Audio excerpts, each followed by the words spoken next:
Today I want to handle a subject that will wrap up our discussions and just to appeal to all of us about family. Raising a godly family. We said the purpose of marriage is to be able to have godly offspring for God.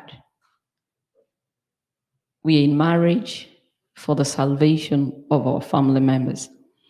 Then we say the purpose of family is basically to protect society, protect the church, protect the state. Then yesterday we said the purpose of parenting is the fact that you're preparing a people to repopulate heaven. But there are a few truths I want us to understand, even as you go home today with what we have already discussed. I want you to understand that even as you want to manage the beings in your house, understand that you're dealing with fallen beings. Are we together? You are not handling angels. You are handling sinners. You're handling fallen beings. It's a pity that we relate with each other. It's as if we do not expect any disappointment. I've always counseled all relationships. When you're in any relationship, business relationship, name it, marriage relationship, any relationship you're in, whether you're friends with someone, please leave a big room for disappointment. Don't relate with people like they will not hurt you one day. Leave a very big room for disappointment, so that by the time the disappointment comes, you already have shock absorbers. You are expecting it. So stop relating with people. It's as if they are angels. You're dealing with people who make mistakes in this life. And that includes your children, that includes your spouse. So when your spouse makes a mistake, stop behaving like you didn't see it coming. In fact, you should train your mind to always constantly live in expectation of mistakes. If it ever takes a week, go down on your knees, tell God, thank you. Today, you saved him. We are dealing with fallible. Only God is infallible. And that is why when you're relating with God, he demands a confession for forgiveness. It's like you're apologizing for forgiveness. But when you relate with man, you don't need them to apologize for you to forgive. You forgive even before they apologize. Because today it's them that have hurt you. Tomorrow it is you who will do what? God never hurts us. So for him, he's qualified to demand an apology. The Bible, as a matter of fact, says, Proverbs 24:16, a righteous man falls how many times? 7 times. It rises again. But the wicked fall by calamity. So falling should be so normal. So normal. You bought a piece of land together, before you know it, you sold it to someone else. And used it to buy for another woman a piece of land. Yeah, I know you are expecting disappointments like he asked you to go to Java, you meet at 4. Then he came at 5. And you can forgive that one because after all, you're taking coffee at his expense. Talking about serious things that people do out here.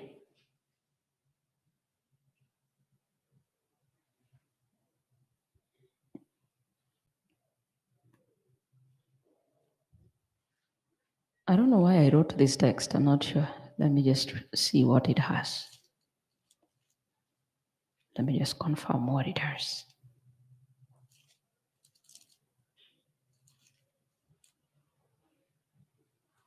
Galatians 6:1.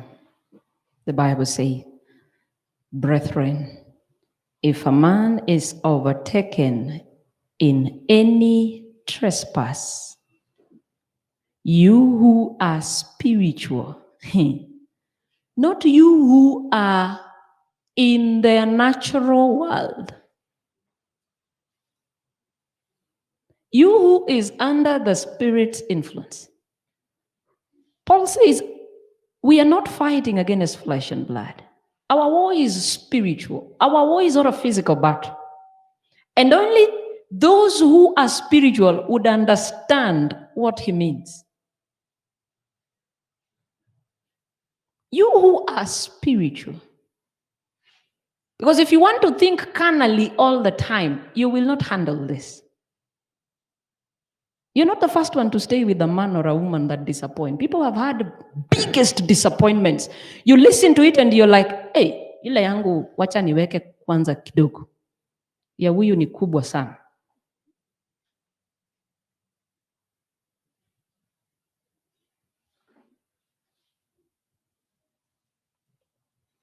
You who are spiritual, restore such a one in a spirit of what?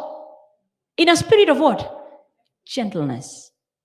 Considering yourself, lest you also be tempted. Basically, Paul is telling us, today is me, tomorrow is who? Is you. You never know when temptations will overtake you. No one can always stand and say, I am on firm grounds. The floor is slippery for everyone. We are all on the same slippery floor. So don't think you can always be stepping like this. You will never fall. There are people who fall here, and they struggle to get there. You will just continue up to there. When you thought you were already there, it's when you do what? You'd rather fall when you are a deacon than falling when you are the head elder. People fall.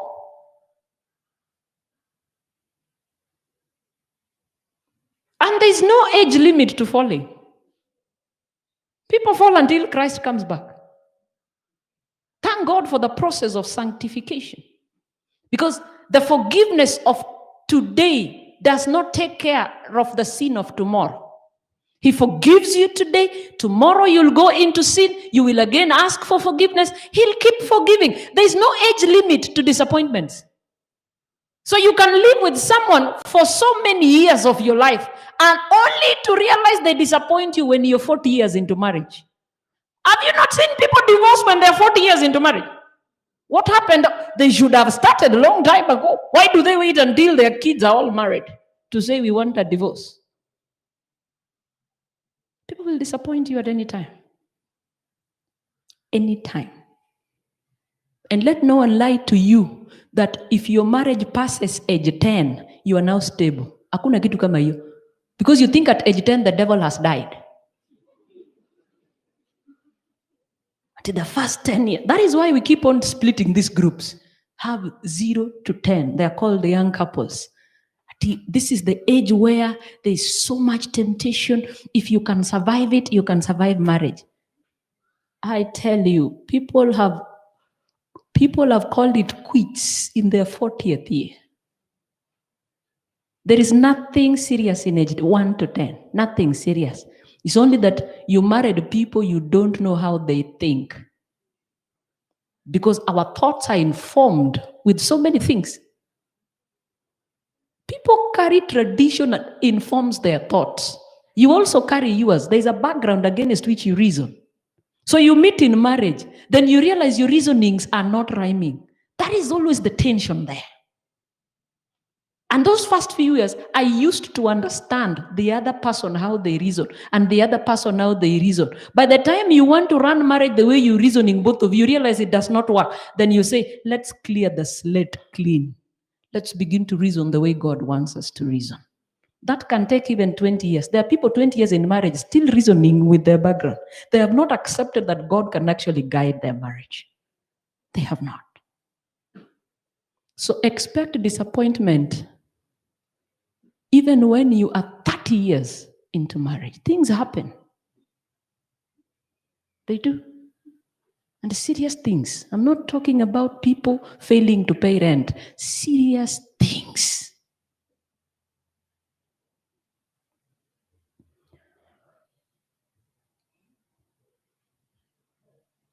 As a matter of fact, Christ in Luke 19:18 says, is it Luke 19:18? I think I'm losing that verse. I have come to seek and save the lost. I'm losing it. Have you seen it?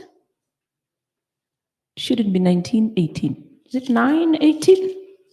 Must have written it wrongly.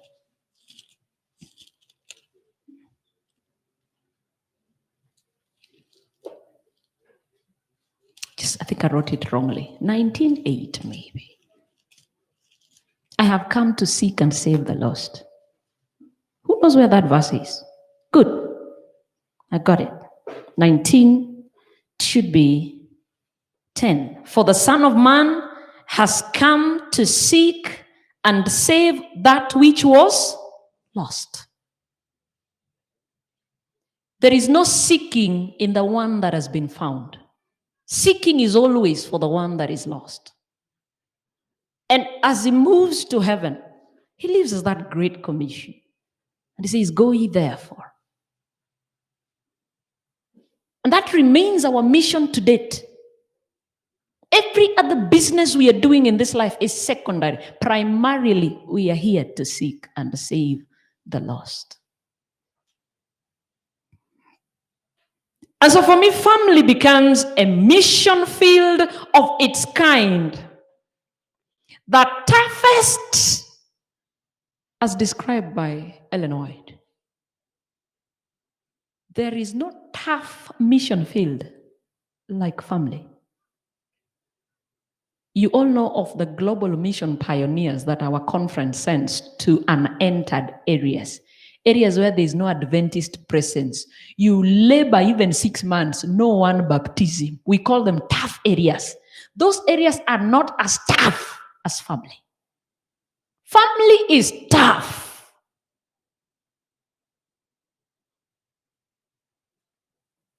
Let me do an excerpt from Christ Objects lesson. Very fast. A quick one.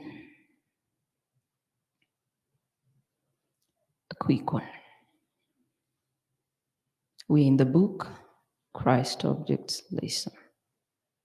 Good.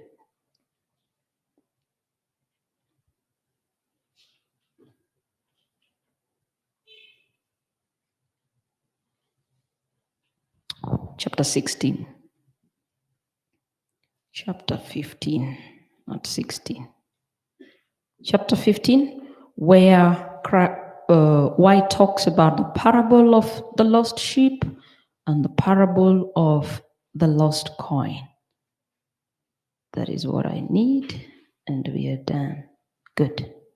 I'm here. I'm in page 194, paragraph 2. She begins by explaining what the parables mean, and says the parable of the lost sheep represents those that are lost. They know they are lost, but they simply can't find their way back home. The lost coin are those that are lost. They are not even aware they are lost. And so you can't even talk about them coming back home. This parable has a lesson. No, I've started very far. Let's begin. Yes. The lost sheep knows that it is lost. It has left the shepherd and the flock, and it cannot recover itself. It represents those who realize that they are separated from God and who are in a cloud of perplexity, humiliation, and sorely tempted. We have such in the family. I know people who know they're lost, they want to come back home, but they just don't know how to come back home. Because when they think of home, you've always called back and said, ulienda, usirudi. Ulidhani sitasonga. When you see his call, you're always like, how many many times do I have to tell you I don't need you to call me?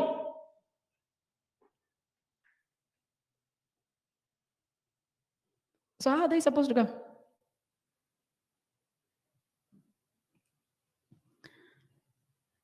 The lost coin is what I'm interested for now.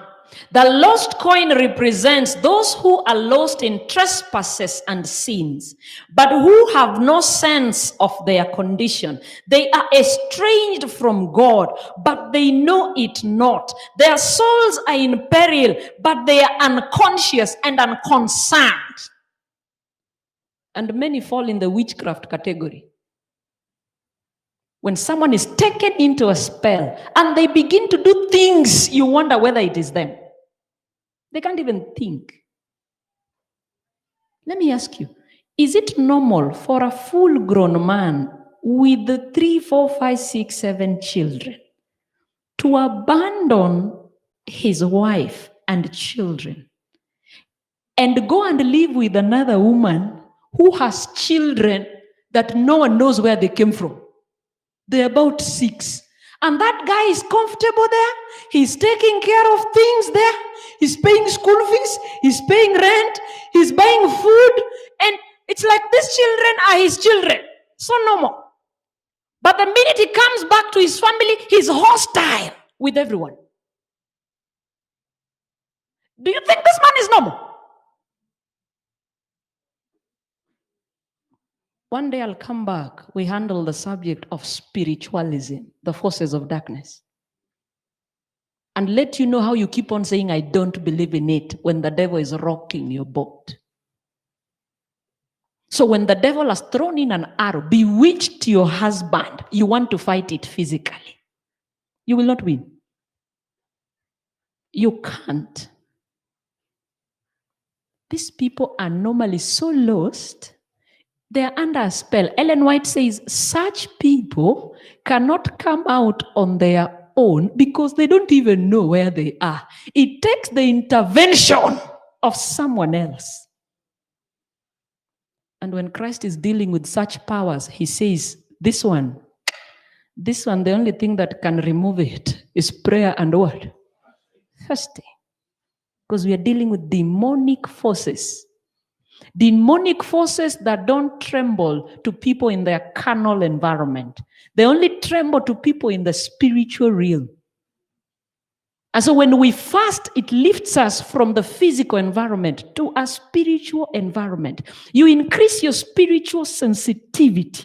You increase your spiritual capacity. Your presence makes demons manifest. Because you have arrived. There's a power around you.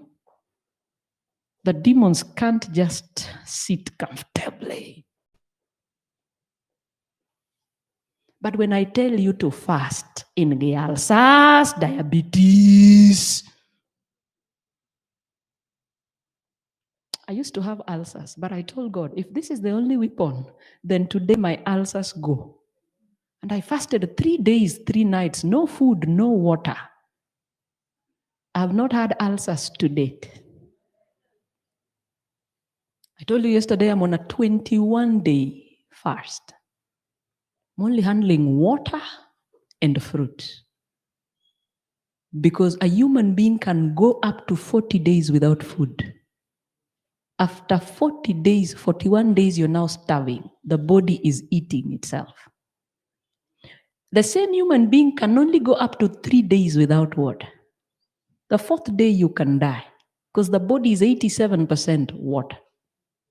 So if you're going on fasting periods that are longer than 3 days, you do what? Water. And then because poison is being flushed into your blood, there's no better medicine than fasting. I'm talking to those that have diabetes, pressure, go on a fast. You see how fast you will recuperate. It pushes all poison from organs into the bloodstream. That's why when you're fasting, you feel like you're almost dying. You're not dying. It's poison flushed into your blood. So what do you need to do? Push out the poison using water. So you drink a lot of water. Your digestive system is used to releasing digestive juices. They are acidic. So they are used that at a certain time you normally eat, they release. So now that you're not eating, they'll keep on releasing because they're conditioned. So your stomach becomes acidic. You feel like, hey, tumbo inaniuma. You will not die. Drink water. See, I'm dying. Have I died? Tomorrow I'll be doing my 14th day. Am I dead? Do I look like I'm fasting? I look good. Huh? That human beings are willing to fight to fast to lose weight. They fast to lose weight. But they cannot fast to fight the devil. Weight loss should not be a reason to fast. Weight loss should be a product of your fasting. I don't know how much I weigh right now, but this is not my normal size. Marjorie will tell you. This is not me. And I told you yesterday, it's the price you pay for a revelation from God. So you keep on. Things are happening. You want to fight with arguments. You want to fight with confrontations. In fact, when it doesn't work completely, you also visit a witch doctor. You pile more demons on the situation.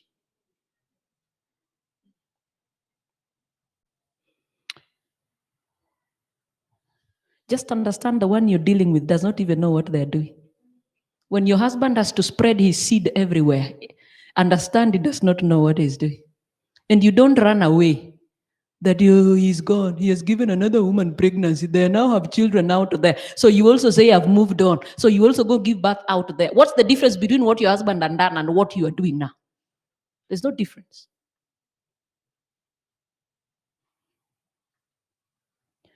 They are estranged from God, but they know it not. Their souls are in peril, but they are unconscious and unconcerned. In this parable, Christ teaches that even those who are indifferent to the claims of God are the objects of his pitying love. God is looking for them.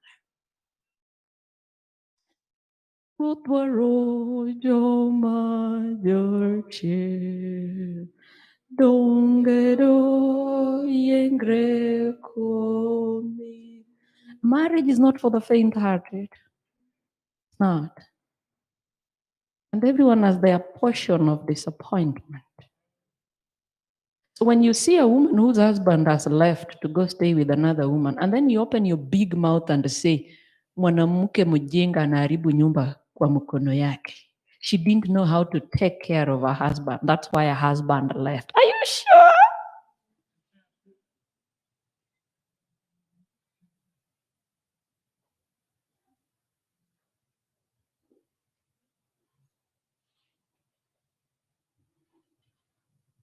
This parable has a lesson to families. Listen. The parable of the lost coin. It has a lesson to families. In the household, there is often great carelessness concerning the souls of its members. We don't care. No mogako munene wate kebandi. Is that we reason? An adult man with an ID. Should I waste my time looking for him? This thing is not about IDs. My sin is so strong that not even an ID can handle. I don't have time to follow a man, mature. I'll move on with my life and to see how far you go. The fact that you're remarrying tells you couldn't go far. It's as if you're remarrying a man without an ID.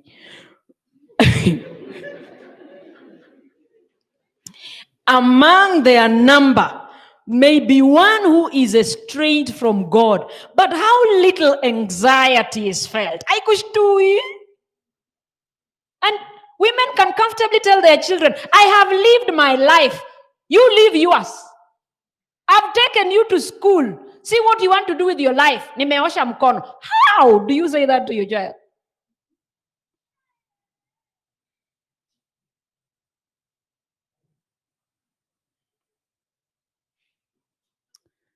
How little anxiety is felt, lest in the family relationship there be lost one of God's entrusted gifts. She calls it, they are entrusted gifts. It means it is God's property laying in your what? In your hand. If it is entrusted, I can swear to you, God wants an accountability when he comes. Where are the children I gave you? Where is the husband with the ID I gave you?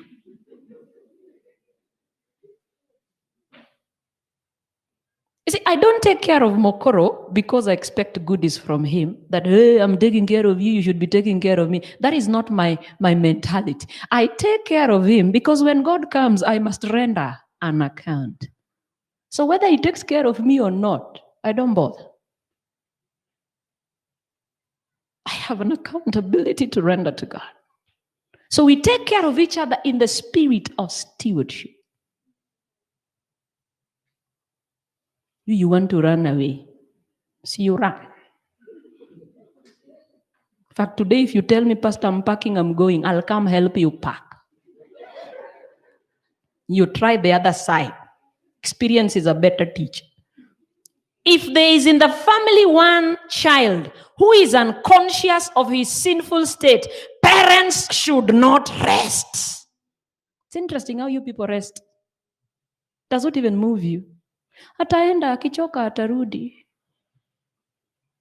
Let the candle be lighted. Search the word of God, not what Jacob. Don't look for Ndumba Wandumba. Search the word of God. So we can tame your husband. We can tame your husband. Come, I take you to a place where Jalemo, they're called Jalemo, do? Hey, Kisi, they are called Abasabi. Let me take you. They will pray for you. You will tame him. See, he's running around with women. He will make sure he keeps him in the house. One woman did like that. A testimony she gives. She says, I went.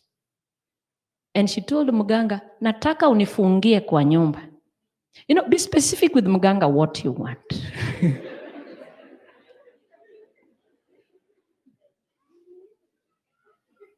And she confesses, she went to Kisi and was given kababa. She came, put it in the food. I tell you, our men are at the mercy of women. You eat food, breakfast, lunch, supper. It has concoctions you don't even know. To tame you. Be careful when your wife goes to the kitchen to cook for the first time. Careful. Ask yourself why today. Could be putting a concoction. And then she says, for sure it worked. This man never left the house. And that meant he didn't even go to work. See, you wanted, ulisema nifungie kwa nyumba. He stopped going to work. He can't even go outside. When he sees visitors, he goes under the bed. That is what he wanted. Ya jamamina dikmamina timo wada. Hey. Well. 3 months, kazi ilisha. And they couldn't take care of school fee. Kids now had to come out of school because there's no one to pay school fee. She confesses and says, until a week of prayer. This weeks of prayer, people of God came and the guest speaker prayed. But when they were leaving, the guest speaker felt like there's something she wants to say, but she can't. I tell you, when people know you for a deacon, then you want to tell us today you did that. You can't. You hurt within. It takes courage. So the guest speaker just encouraged her. Please say, we can help you pray about it. Then she sat and says, what I want to say will even cost me my relationship with my children.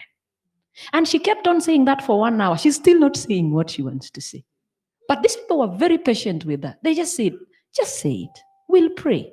Finally, she opens up and says what she did. Her children were all over her, wanted to kill her. These guys had to spend the night there to pray. And it's after those prayers, 3 months down the line, this guy came back to normal. He's back to work. But she says when she went back kwa mganga over what was now happening strange, she asked mganga, bwana yangu sasa aendi kazi, school fees watoto wamefukuzwa. Mganga asked him, uliniambia unataka nini? Si ulisema unataka nikufungie mzee kwa nyumba?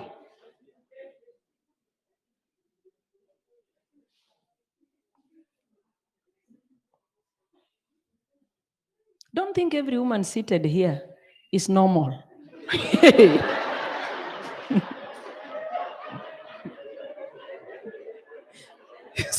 You see them walk and sing here, Bingu ilishuka. Pro Which doctors? Kaduna yako giri kadraraj kaduna. Let parents search their own hearts. Where am I? Search the word of God, and by its light, let everything in the home be diligently examined to see why this child is lost. Please do find out, why are we losing our child? Let parents search their own hearts, examine their habits and practices. It could be they're lost because of your character. There are things they are borrowed from you. I told you yesterday, your child is as good as you are. And if you want to change him, change yourself. Then they will change automatically. Children are the heritage of the Lord, and we are answerable to him for our management of his property. I told you it's easy. If you find it difficult, leave a childless marriage. It still works. Marriage is still marriage without a child. There are fathers and mothers who long to labor in some foreign mission field, what they call Deaga. There is no crusade organized by the church they miss. There are many who are active in Christian work outside the home, while their own children are strangers to the Savior and his love. And I repeat, win your home, then you can import your Christianity this way. Export it. As another woman speaker puts it, if your Christianity is not working at home, don't mind to export it.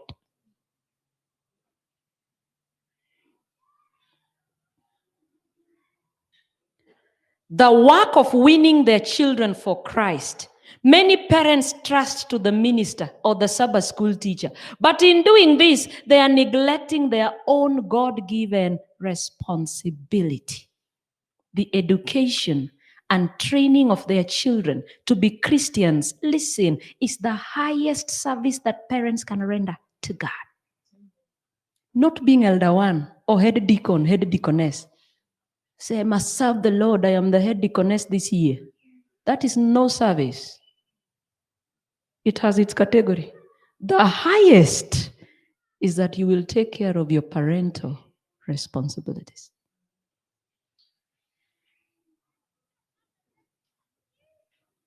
By a neglect of this trust, we prove ourselves unfaithful stewards. No excuse for such neglect will be accepted by God. And I told you, Eli was not even excused. The high priest. You're talking about elder one. We're talking about high priest. The one that connects people to God. You're not even sure what God has said. Do you want to work so hard? So don't recycle elders here. Let everybody have a feel of it as the others rest to take care of their what? Abonga chaka yudika next year. Akoyima. Beber, mama becho nyual dirit nyathi koro. Iloke pampas. You know, church, we are having our Holy Communion next Sabbath. We're really calling Zawachgigo. Let everybody taste it. Take care of your family. Do you know that that is the same principle in the choir?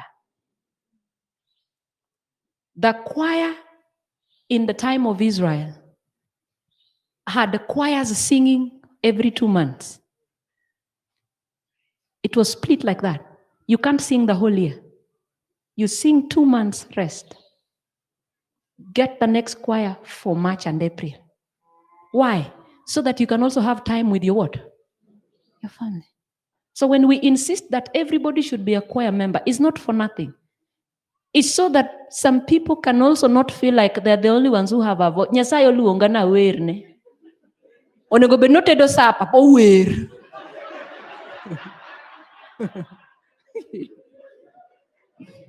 Naimbia Mungu. Bwana anauliza umetoka wapi? Ati sisi tulikuwa choir practice. Don't carry your church business to the house. In fact, when you get there, say, I'm sorry. I've come late, I'm sorry. Get into the kitchen like,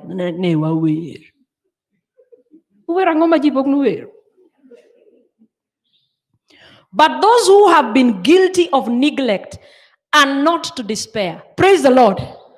I know we have made mistakes. We should not despair. The woman whose coin was lost searched until she found it. They have always asked me, Pastor, he's gone 10 years. Should I still wait? Say, yeah, wait. Even the lost sheep, the Bible says he searched. The word is until he found it. So when you ask me how long should I wait, I will tell you the same thing. Until you find him dead or alive. Then you can move on with life. A woman is bound by law for as long as her husband lives.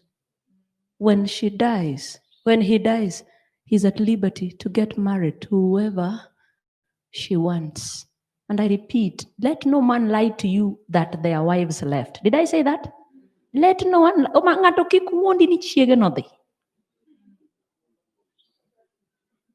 If you have a way of finding out they have died, you can marry him.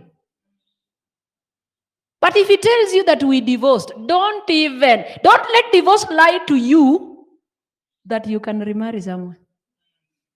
That marriage is intact in heaven. And those of us that have tried it, you can agree with me. Even as you sit in that marriage, you always have this fear. What if she comes back? What if she shows up? What if? What if her children show up? Until when he dies, you're still worried. What if they come and find out he had another wife? Children have come. Why? Christianity is a life of liberality. You don't need to tie yourself to such things. Men are out here free. Why would you just be tied to someone who was once married? Paul says, if you feel like you can't stay, go separate ways. 1 Corinthians 7. And then he says, if you think you want a remarriage, look for your what? Your spouse. Who left? Manye. Kato de loka. Process green card in bed. No way.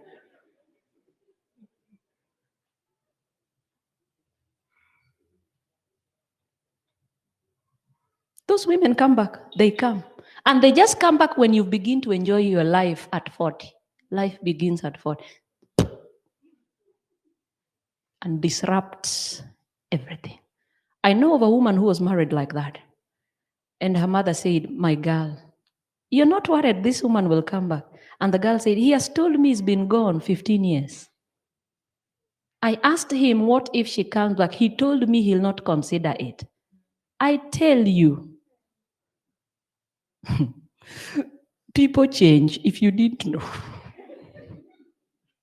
She got into marriage. This woman left about 3 children, very young. The man has been struggling. So she joins the marriage. She has a child, 1. Guess what? After she has struggled for years to raise these ones, that woman showed up. She showed up. Do you know who was the first one to welcome her? The mother-in-law. So when she asked the husband, now what do we do? The husband said, what can I do? She's the mother to my children. People change. When do we change?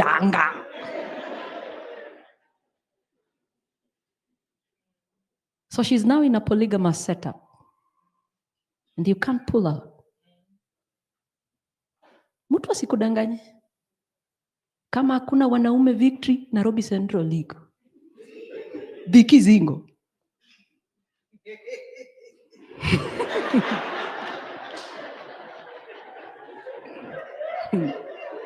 Wekedri akedani ino kinya chopa hero. Mimi naishi Kisumu, mimi naishi Kisumu, mimi naishi Kisumu. Naishi Kisumu unafanya nini? Tembea uone. Eh.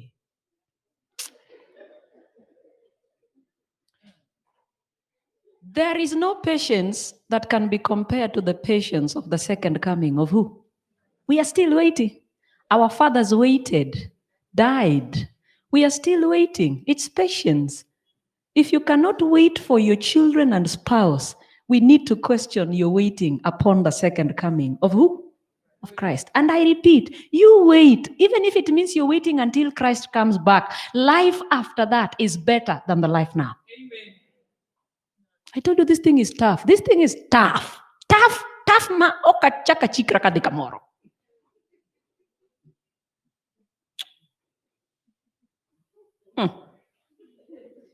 So in love, faith, and prayer, let parents work for their households until with joy they can come to God saying, like Isaiah 8:18 says, behold, I am the children whom the Lord hath given me. We are just, I've not even started the illustration. I don't know what to do now. This is our last session. We will be interfering with the rest. And so the purpose of marriage is the salvation of your spouse and children. We don't save angels. Naturally, we are sinners. If it were not for my spouse, I wouldn't be who I am. That is what you should be saying. Stand on that end and say, if it were not for Mokoro, I wouldn't be who I am. And Mokoro should stand there and say, if it were not for Lisa, I wouldn't be who I am. I've gone through the toughest of marriages. I doubt any of you here has gone through what I've gone through within a short span. And God had to break me to minister to you. Amen. I had to understand what you're going through.